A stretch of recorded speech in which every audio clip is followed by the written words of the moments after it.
The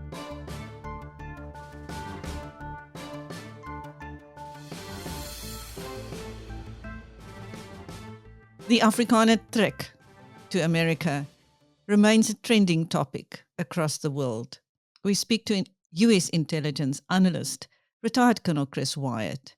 Welcome, Colonel. Chris, thanks a lot. It's a pleasure to be chatting with you once again. Boy, this story seems to have legs. People still want to talk about it. Well, the second group of Afrikaners has arrived in the United States. What can you tell us about them?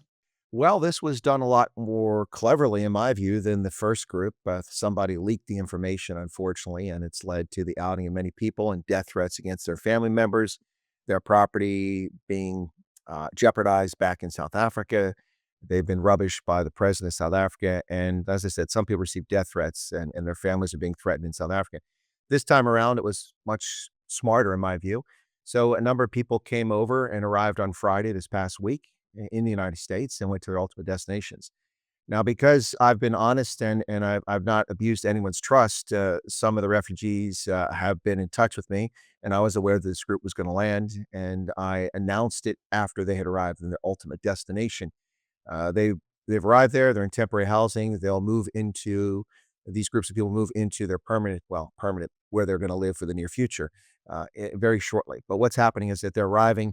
They put them in temporary housing because past experience with other refugees from around the world is that many of these refugees are so desperate to get out of living in camps in Kenya or in Thailand that they'll say anything. I'll go wherever you want me, only to find out later on that they have family living in Mississippi or New York or somewhere like that. And then they pick up and move and they lose their support structure because we hire non-government organizations to provide refugee services such as job assistance, translation, interpreters, housing, all the sorts of services people need when they arrive, understanding how bills work, how banks work, getting social security number. All of that is a service provided by non-government organizations funded by the US government. And these people in the past have picked up and left. So what they do now is the refugee resettlement program. They put people in temporary housing when they arrive, just to make sure they arrive okay, and they get acclimated for a couple weeks, and then they move them into an apartment or house that they found that's available for them. So these folks are adjusting to the 6-hour time delay, as you can imagine, a little bit of that jet lag, and they're getting accustomed.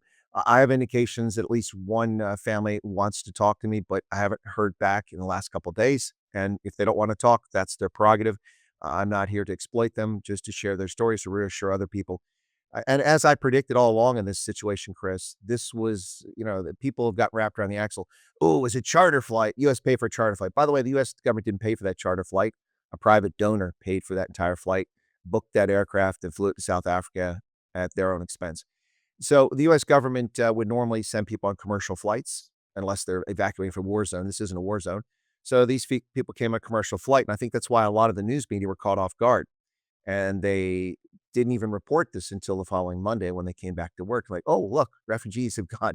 And ironically, I noticed a lot of the media in South Africa, the traditional media, are actually reporting my reports, which is, I think, comical. That's how disconnected they are from what's going on and desperate to tell the story. But I'm grateful that they found my news reports and they found it useful. Chris, what about the members of the first group? Do you know how they are adapting? Well, from what I've seen and from those I've been in touch with, they're adapting very well. The key sticking point for all of them when they arrived was, of course, getting a Social Security number. Unfortunately, in America, if you don't have a Social Security number, there's very little you can do legally. You can't get a job, you can't open a bank account, you can't purchase things, you can't sign a lease agreement for a house or an apartment. So you can't get a loan, obviously. So that's the key thing. And that was the first step for many of them in the first 2 weeks. I haven't confirmed if they've all gotten their Social Security numbers that I've been in touch with, but I suspect by now they've gotten Social Security numbers. Even our least efficient government agencies manage to get things done in 2 weeks usually. So I suspect they've got their Social Security numbers, but they are adjusting well. I know that at least one location there was a braai over the weekend. So South Africans are bringing their cultural standards to America. But we've got like 120,000 South African citizens that live in the United States, live and work over here. Many on long-term, green cards, and others also short-term farming visas, things like that. So it's not unusual to have South Africans in America. So there are people they can reach out to that have already adjusted who are actually in the States. I think they seem to be doing very well, especially kids. The kids are really adjusting well. I think the biggest astounding thing for every single family I've talked to is, where are the walls? Where's the wire, the razor wire? I can just walk around. They're just in awe that it's safe to walk around. Now, we've got dangerous places in America, urban centers, but but basically speaking, most of the country is safe. You don't have to worry about people attacking you at night, coming to your property. So they're excited about that, and their kids are actually, one of the groups, Jan and Mariki, when I interviewed them, that was their that's those are pseudonyms, not actual their names. They had a place on their farm where their kids could only go from this spot to this spot, and they marked it with poles and flags to identify where they could safely be, so the parents could see them, so that nothing happened to them, and they be killed or taken. And so here in the States, their kids go to local park and it's perfectly fine. I mean, they're old enough. They're not 6-year-olds. These kids are a little bit older than that. So it's okay for them to go to the park and they're safe. So I think they're adapting very well from my perspective. But look, it's not painless. People will pine and miss home. That's where they grew up. That's in their blood. That's who they are. Everything isn't always roses. Things are more expensive. You have to get accustomed to that. Also, we drive on the correct side of the road, not the wrong side of the road. So they have to get used to that. That's people getting on the wrong side of the car and hitting the turn indicator where they need to hit the wiper. So, but that happens to all of us when we switch back and forth between Anglophone and the rest of the world. So I think they're doing well. Great. Now, do you know how many people in total have applied thus far for Trump's Afrikaner or minority refugee program? The only data point, thank you for pointing that out, Chris. I appreciate that because virtually no media in South Africa are telling the truth. First off, in the first group of 59, it wasn't all white Afrikaners. There was a colored family in there, and they failed to report that. Not a single media outlet that I've seen in South Africa has bothered to report that, or the U.S. yet, that there was, maybe the New York Times might have mentioned it in the most recent report by John Elligan, but no one's reporting on that. They keep talking about farmers and why farmers shouldn't go, and everyone suffers from crime. Yeah, so in that first group, there were 59. The second group, I know the numbers, but that's not something I'm sharing because that kind of gets to the point of undermining the safety and security of people's in the program. It's as we say in the military, operational security, OPSEC, and so I think that's important to protect the OPSEC of people so that they don't become targets. They're just other people showing up at the airport. We did see some anecdotal evidence that something strange happened in the airport. And I don't know if this was just a case of a bitter airport person working at the check-in counter or what happened. It's never happened to me in South Africa. I've always had great experience with the FlySafe Air folks, the Airlink folks, the Delta folks, the United folks, Lufthansa, Air France. I've never had a problem ever in the hundreds of times I've been in South Africa. But there was an instance of one of these families. They had packed their bags and they ensured that they were under the weight, the 23 kgs, which is you're allowed on a commercial flight.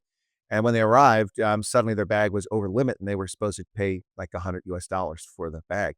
And that doesn't make any sense.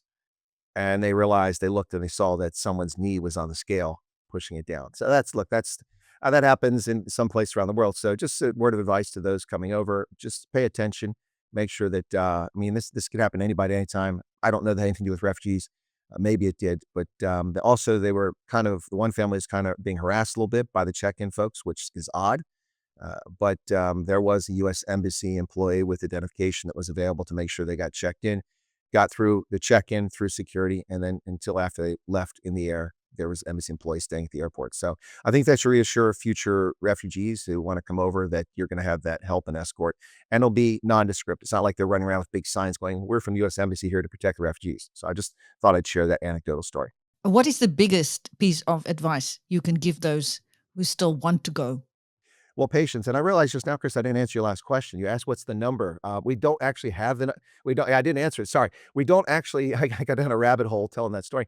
We don't actually have a number. The only data point we have as far as how many statements of interest have been filled out is Secretary of State Marco Rubio testified before the Senate on, I think, unrelated matters. The question came up in last week. He said 70,000. Now, if that's true, that would be from May 12th when the program opened, when I was sitting at OR Tambo at Wimpy eating breakfast. That's when the program opened and I announced it. May 12th until last week, so in late May. So in just 2 weeks, 70,000 statements of interest. Now, bear in mind, that's head of household, okay? Some of that's one person in the household, some of that's 7 people in the household. So we don't know the actual number, but that's the figure that he gave. And to me, that's a shockingly, astoundingly high number, particularly given the way that media have been rubbishing the program and politicians have been dismissing it and people have been attacked for showing any interest in the program. So your next question, what was the next one? Actually, I want to ask you what you have made of President Cyril Ramaphosa's utterances since his return from Washington. Well, I'm very disappointed in President Ramaphosa. I made a video before I left South Africa when I was in the Western Cape, because I'd seen that Rob Herself had made a video imploring President Trump to take some action vis-a-vis South Africa to improve the situation. I made a video imploring the South African delegation to not do certain things when they went to the US, including lecture Donald Trump. And that's exactly what they did. They did all the things I asked them not to do. So I'm incredibly disappointed at the actions of President Ramaphosa and also Dean McPherson from the Democratic Alliance, who cackled like a hyena when Ramaphosa told the joke about the lights being dimmed and mocking President Trump. Dean McPherson thought it was funny. To the credit of the security detail that was with President Ramaphosa and McPherson, they kept stone cold faces, and that's what Dean McPherson should have done. It was inappropriate to laugh about the torture and murder of people that is so callously dismissed. And President Ramaphosa then telling jokes about it when he was at the podium was really unfortunate. I'm very disappointed. I'd hope that South Africa would take this seriously, but obviously the politicians in South Africa don't think that they need anything from the United States, and they can say what they want and do what they want. And they're welcome to do that. South Africa is a sovereign country. But if you think it comes without consequences, then you're delusional. And I think that the ruling government of national unity thinks there's no consequences for their actions. And I think they're going to be sadly disappointed very soon. Now, you and I watched that debate very, very carefully, but I have since seen some seriously distorted reports on that. Am I the only one? When you say debate, you mean the conversation in the Oval Office, what we're talking about, yes? Yes, absolutely, Chris. And I've talked about this in the very beginning. First off, I cannot say that Donald Trump has never used the term white genocide, because in fact, he did use it in a Truth Social post, and he was answering a question when he was angry and he used the term. But generally speaking, he never used it previously, ever in the past. And it was just in recent. And when he went to the Oval Office, he was set up by a South African reporter who asked the question, President Trump, do you really believe that there's a white genocide in South Africa? To which President Trump said the following, I'm not convinced of that. That's what his response was. He never used the term white genocide once in that Oval Office meeting in public. We don't know what happened behind closed doors. We weren't there. But in public, before the world's cameras, and every single media outlet and every single commentator, and indeed today, Justice Malala, with more lies, more distortions, more yellow journalism, more propaganda, lying about what Trump said. Trump never used the term genocide. The term genocide is being used by the media in South Africa and by Western media to rubbish the suffering of racial minorities in South Africa.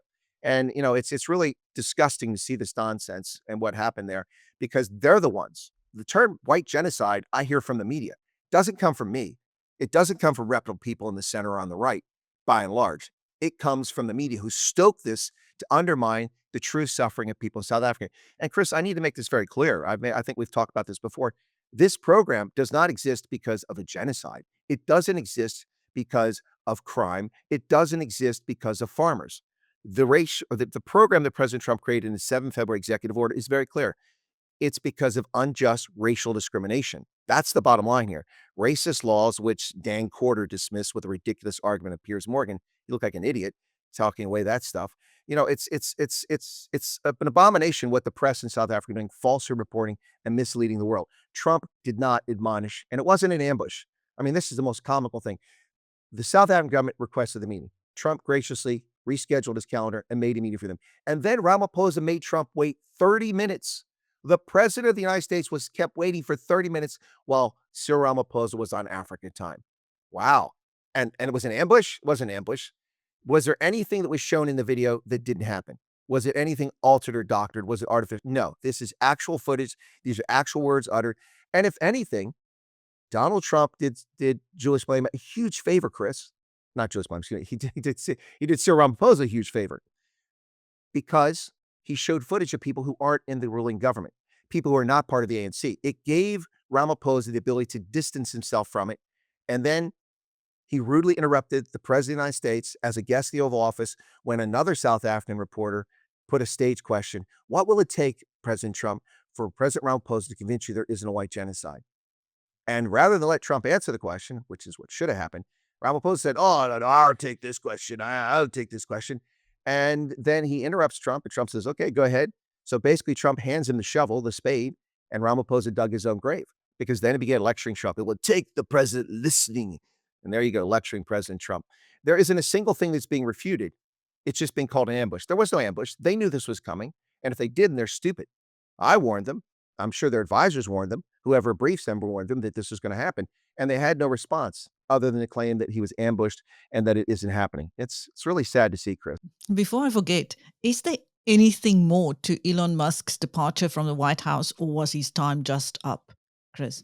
Yes, and then I want to get to something else about a Brits attack if we can before we wrap up. But Elon Musk, I said all along that this was a temporary 120-day appointment, which the president could do under the law, a special appointment. If he goes for something beyond that, then he's going to have to go through the Senate for confirmation, and that wasn't the intent. The intent was to set up a team that can identify fraud, waste, and abuse, or just poorly spent money, and that's what they did. There's no animosity. This was always the case, and I reported that the media on the left was going to claim that there's a rift between the two of them. There's no rift, none whatsoever. The only thing that's happened here is that Elon Musk's business has been grievously harmed by people who've undermined them because their feelings are that he is finding fraud, waste, and abuse. And you have to understand that just like in South Africa, when you uncover fraud, waste, and abuse, somebody's profiting from that fraud, waste, and abuse. Somebody's getting that money. And when you take it away, their feelings are hurt. And if they're powerful, they'll try to destroy you. And that's what they tried to do to Elon Musk. But the man is rich beyond imagination. They can harm his businesses, but he'll be the wealthiest man on the planet for the rest of his natural life, unless starts going to Vegas and gambling. So there's no animosity between Trump. There's no animosity between Musk. In fact, he's going to stay on as a personal advisor in an unofficial capacity. Which, by the way, President Trump, I'm available if you're looking for a personal advisor, at least on South African issues. There was something you wanted to bring up, Chris. What was that? Yes. So excuse me there, Chris. I still got a little bit of the affliction I picked up in South Africa. It hasn't quite cleared. So it happens. We're humans and we're susceptible to viruses. So anyway, there was a farm attack last week in Brits, and unfortunately, it's the mother and the stepfather of a dear friend of mine. They were savagely assaulted on that farm in Brits, beaten with an antique iron, tied up. He's an elderly, wheelchair-bound man, tied up. They poisoned their dogs a few days before the attack. Then they stole the tires off their bakkies the next night, off their bakkies so they couldn't escape or get away. And then they broke in at 2 o'clock in the morning, tied up this elderly couple, beat them with inch of his life, and then left the scene, just taking a television, and that was about it, so that it could be categorized as a house robbery. And the reason I'm mentioning this is how crime statistics are bogus in South Africa. So when the police came, I have a copy of the police report. It's reported as a house robbery. The man, they attempted to murder him, and I have the sad news to tell you today that they did murder him. He died early this morning from the grievous assault that occurred last week. So now it's a case of murder. But the police in their crime statistics have listed as a house robbery, not a farm murder. And this is reprehensible. This is why crime statistics in South Africa are not trustworthy, and why people should look at this with a jaded eye every time you hear somebody like Dan Corder or Justice Malala or a South African politician tell you that only, or Senzo Mkhulu tell you, the police commissioner, that only one white farmer is murdered. They cover this up. That doesn't make white people special. Doesn't make black people any less important. All lives matter. All murders should be addressed. All should be reported. But this is being covered up, and it's time that someone tell the truth and expose this. This is not a house robbery. At a minimum, it was aggravated assault. It was trespassing. It was a home invasion and a robbery at a minimum. And now it's a murder case. Thank you. That was U.S. intelligence analyst, retired Colonel Chris Wyatt, speaking to BizNews. Thank you, Colonel. I'm Chris Stein. My pleasure, Chris. For BizNews.